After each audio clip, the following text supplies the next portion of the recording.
this episode, we're going to talk about more toys I wish I had when I was a kid. So, stick around.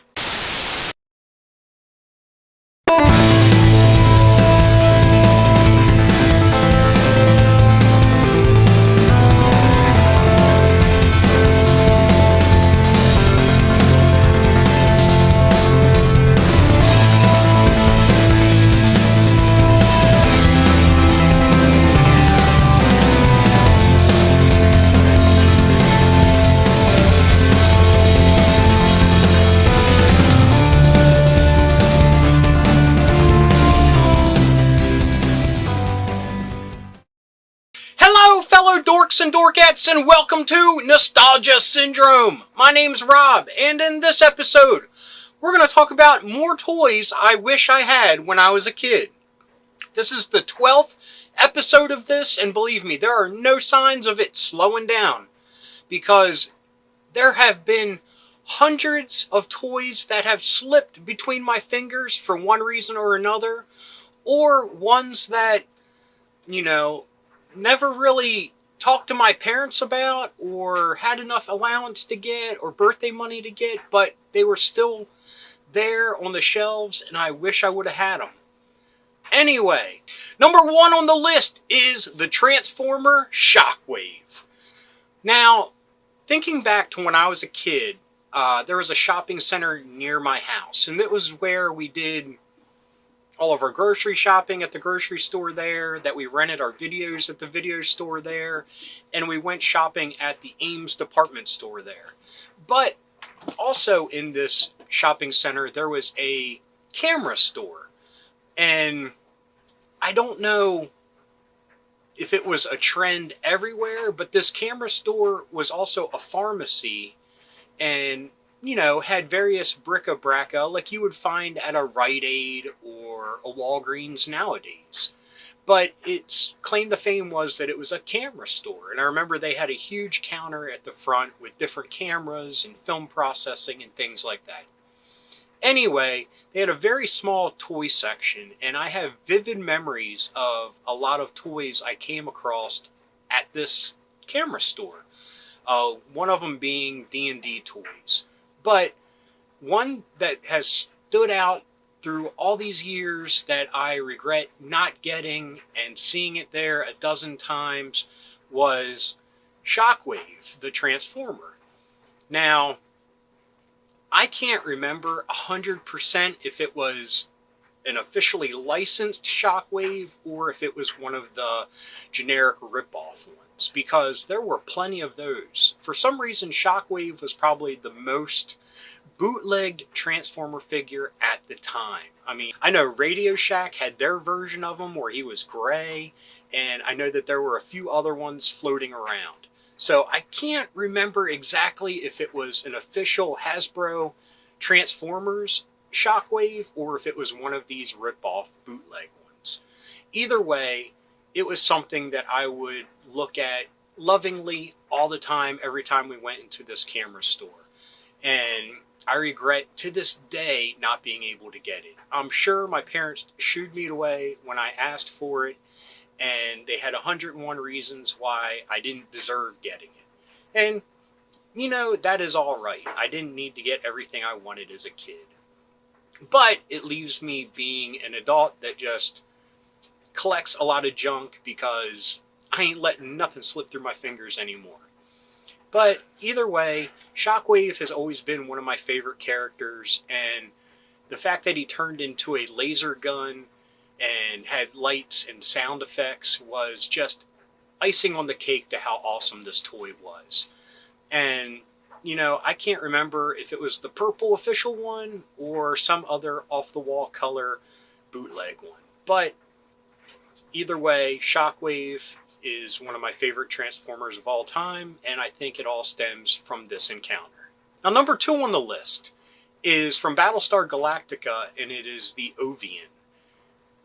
I'm not even 100% on if that's how you pronounce the name. I'm not even a huge Battlestar Galactica fan, and I hardly remember ever seeing it on TV growing up. I do remember seeing it here and there, and that was where I first saw Daggett and have become infatuated with how awesome that little dog is. And I featured him on a previous Toys I Wish I Would Have Had as a Kid episode.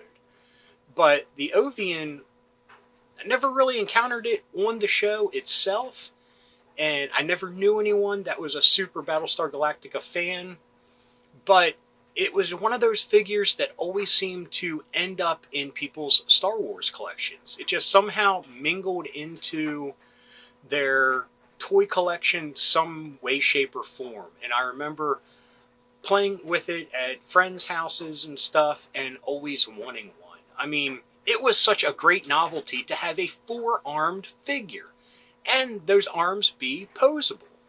I mean, the figure itself, I mean, it's a cool little insectoid swamp monster bug thing, but having four arms, I mean, that is awesome. And it just, in my mind, just fit within the Star Wars toy universe because, like I said, it just always seemed to end up in people's collections. Never in mine, but in a lot of people's. Now, I never remember seeing Battlestar Galactica toys on the shelf. I remember Buck Rogers toys on the shelf, and we'll talk about some of those figures later on. But yeah, I never saw it on the shelf in order to ask for it, but I always was able to play with it at various friends' houses growing up. And like I said, it just fit within their Star Wars collection. I mean, you could see that dude hanging out in the cantina with everyone else, and yeah, like I said, the novelty of having four arms was so super awesome. Number 3 on the list might be a little blasphemous after we just talked about a Transformer toy, but this is from the GoBots universe, and it is the Power Suits.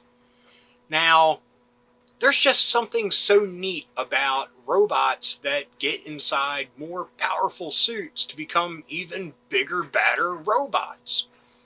And what made this even greater was these 4 power suits with a vehicle could combine into a bigger robot. Now, I've seen it solicited online that you could get all of them in one set, but growing up, I remember them being sold separately. And I just loved you could put Leader 1 inside one of these power suits, and it had like a flip down, glass visor, and it didn't have any mobility at all. It was just all pretend in your mind that they were powered up, but it was just neat.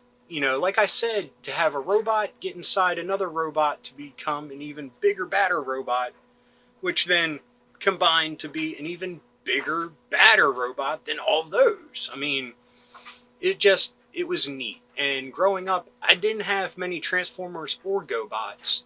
And if I had the money to spend or was able to pick something at the store, I'm not just going to pick the hollow shell of a GoBot. I'm going to actually pick a GoBot. So I never was able to get one for the simple fact because, like I said, it's just an empty shell. It's a power armor. Even though they look great and they're awesome, if you're going to spend the money, you're going to get a real GoBot. So that's why I never ended up with one of them. But, still super cool. And yeah, I just like the whole novelty of just robot and robot and robot, like a bunch of Russian dolls or something. So anyway, number 4 on the list comes from Star Wars Return of the Jedi, and that is a speeder bike. I always wanted a speeder bike, and still to this day, I want one.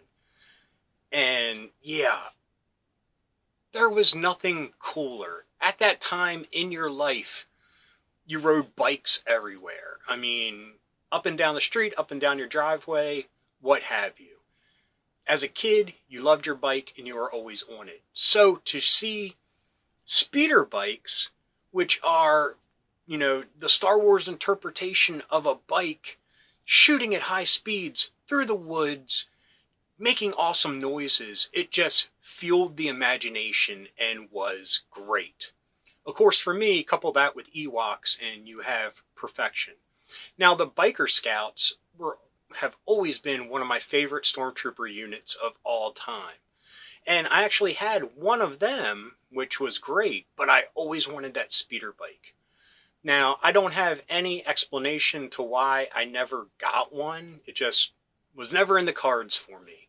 And nowadays I see them, and there's different versions of them, and they've come out over all the different decades since Star Wars toys have been out.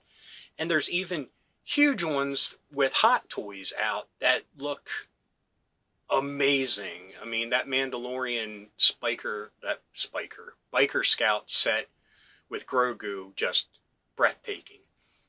But always to this day, I still want one, and I can't wait to jump on eBay in the follow-up episode and see how much they go for, because I'm hoping that they don't go for that much and I can actually secure one day soon. That would be super awesome.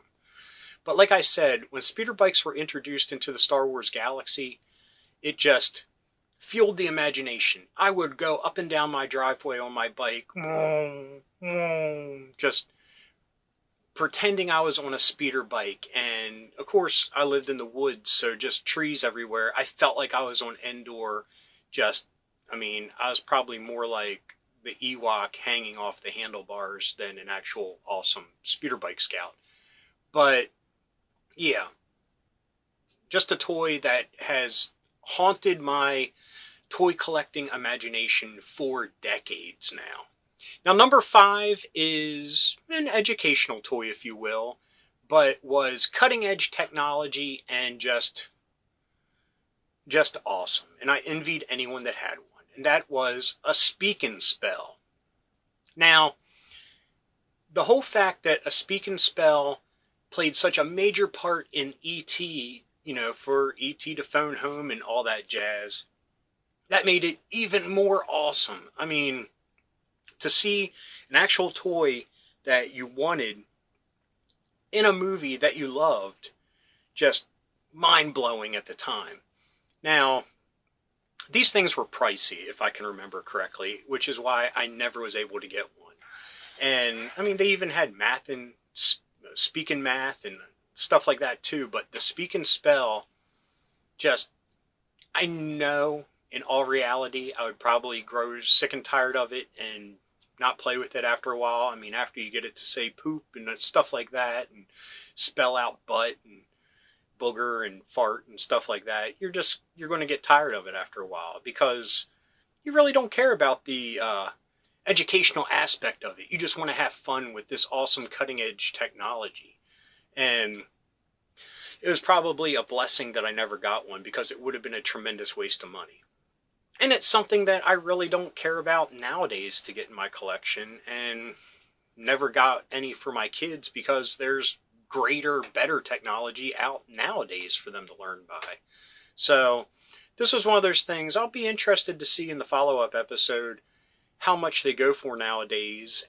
But yeah, honestly, it's not something I really long for anymore. But as a kid, I really wanted one. Like I said, it was like the future right there.